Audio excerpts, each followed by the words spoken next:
वो कांच का टुकड़ा दुनिया के लोगों ने उठाकर फेंक दिया, ये कांच का टुकड़ा है, इसको बीमारी हो गई, रोग हो गया, दूर हट गए, कांच का टुकड़ा समझने लगे। टूटा हुआ कांच का टुकड़ा, जो टूटा हुआ कांच के टुकड़ों को भी फेंक देते हैं, वो टूटा हुआ कांच का टुकड़ा भी अगर महादेव के चरणों में पहुंच जाता है, जो दुनिया में ठोकर खाया, दुनिया में धुतकारा गया हो, दुनिया ने उसको लात मारकर भगा दिया हो, वो महादेव के चरणों में गया है। और गए नरसिंह मेहता, जिनकी भाभी ने गाली दी, जिनके भाई ने गाली दी, जिनकी भाभी ताने मारकर निकाल दी, वो नरसिंह मेहता रात को रोते रोते अपनी बेटी नानी बाई को लेकर अगर कहीं गए, अपनी धर्म पत्नी माड़ी गौरी को लेकर कहीं गए, तो शंकर जी के मंदिर में गए। नरसिंह मेहता रात भर शंकर भगवान के शिवलिंग को गले लगाकर रोते रहे, रोते रहे, रोते रहे, रात भर रोए।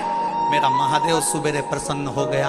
नरसिंह तुझे क्या चाहिए? नरसिंह जी कहते हैं मैं सांवरिया सेठ को मानता हूँ, पर तुम्हारे मंदिर में रोया हूँ, कोई बात नहीं, तुझे चाहिए क्या? नरसिंह जी कहते हैं एक बार सांवरिया का दर्शन करा दो। भगवान शंकर नरसिंह जी को नंदी पर बिठाकर गौलोक धाम ले गए, जहां दुनिया का व्यक्ति मरने के बाद बैकुंठ जाता है, भगवान उसको जीते जी ले गए और सांवरिया जी के सामने ले जाकर खड़ा कर दिया। सांवरिया जी ने नरसिंह जी से पूछा, यहाँ लोग मरने के बाद आते हैं, तू जीते जी आ गया? नरसिंह जी तुझे लेकर कौन आया? इतने में नरसिंह जी ने कहा मुझे भोलेनाथ लेकर आए हैं। सांवरिया जी ने कहा नरसिंह अगर वो लेकर आए हैं तो मैं कुछ नहीं कहूंगा, मांग तुझे क्या चाहिए? नरसिंह जी कहते हैं बड़ा दुखी हूं, मेरे परिवार के लोगों ने धक्के मारकर निकाल दिया, गाली देकर निकाल दिया, मेरी भाभी ने मुझे पानी से कड़ली रोटी तक खिलाई है, गाली देकर धुतकार कर निकाल दिया, मेरी छोटी सी बेटी है उसको लेकर मैं बाहर निकल गया, कोई नहीं मेरा, कौन संभालेगा? सांवरिया जी कहते हैं जिस शंकर जी के मंदिर में तू जाकर रोया है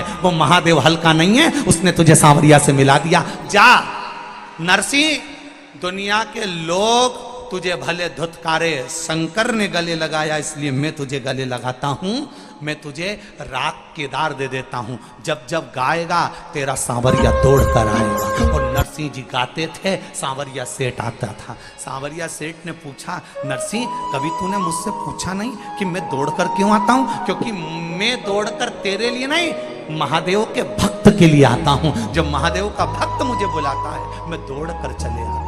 ये कोई साधारण है? साधारण